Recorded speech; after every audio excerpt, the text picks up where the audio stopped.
तो दोस्तों TT CTT का पेपर जो है वो अभी जल्दी आप देने वाले हैं। कल से स्टार्ट होगी टीटी का पेपर, सॉरी सीटीटी का पेपर। तो इसमें कुछ ऐसे टॉपिक है, इस पर प्रश्न आते ही आते हैं, जैसे कि एग्रीकल्चर, पिसिकल्चर, सेलिकल्चर जो है, हॉर्टिकल्चर जो है, उसमें एक प्रश्न आएगा ही।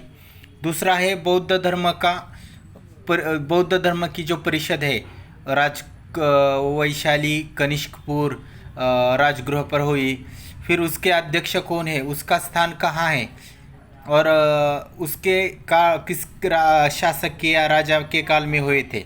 फिर वेद पर एक प्रश्न आता ही आता है।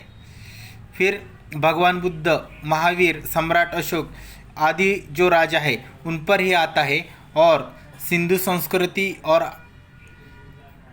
हड़प्पा मोहनजोदड़ो जो है उन पर ही प्रश्न आता है।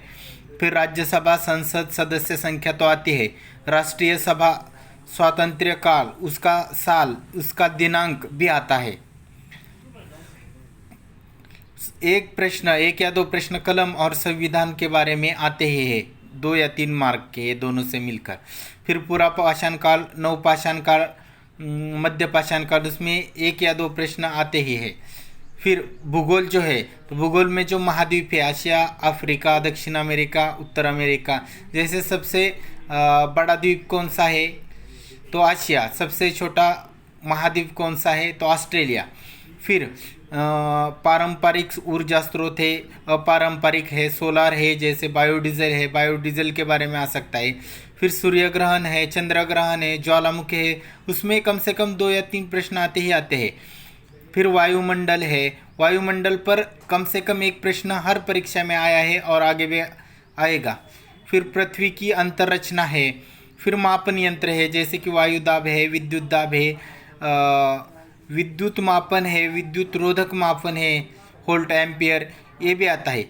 यदि हम इंग्लिश की पढ़ाई करते हैं तो उसमें 1 वर्ड सब्स्टिट्यूशन है, जैसे लोगों द्वारा बनाई सरकार, तो उसे एटोक्रेसी। फिर नौकरों द्वारा बनाई सरकार, कर्मचारियों द्वारा, तो ब्यूरोक्रेसी कहते हैं। फिर समानार्थी शब्द 1 मार्क के लिए आता है, विरुद्धार्थी शब्द 1 मार्क के लिए आता है। फिर मिसस्पेल्ड वर्ड्स है, जैसे हम बुके होते हैं, फूलों के जो समूह को हम बुके कहते हैं, तो उसके 4 स्पेलिंग देते हैं, तो उसमें एक चूज करनी होती है। फिर जो क्लॉजेस है, नाउन क्लॉजेस, एडजेक्टिव क्लॉजेस, इसमें प्रश्न हमेशा एक प्रश्न पड़ता ही है। फिर सिंपल सेंटेंस, कंपाउंड सेंटेंस और मिक्स सेंटेंसेस में भी एक प्रश्न आता है। फिर प्रीपोजिशंस है, आर्टिकल्स है, उसमें भी एक प्रश्न आता है। फिर ट्रांसफॉर्मेशन ऑफ सेंटेंस, पॉजिटिव और निगेटिव, अफर्मेटिव और एक्सक्लेमेटरी सेंटेंस में भी आता है।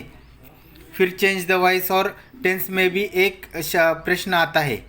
तो अभी समय तो हमारे पास बहुत शेष है, तो हम पर्यावरण एजुकेशन है, मतलब एनवायरमेंट साइंस, तो इसके लिए NCERT का जो ऐप होता है, ई पाठशाला, तो इस ई पाठशाला को हम प्ले स्टोर पे डाउनलोड कर सकते हैं। उसमें बहुत सारी PDF अवेलेबल है। सो आप सभी को ऑल द बेस्ट अपने एग्ज़ाम के लिए। Thank you.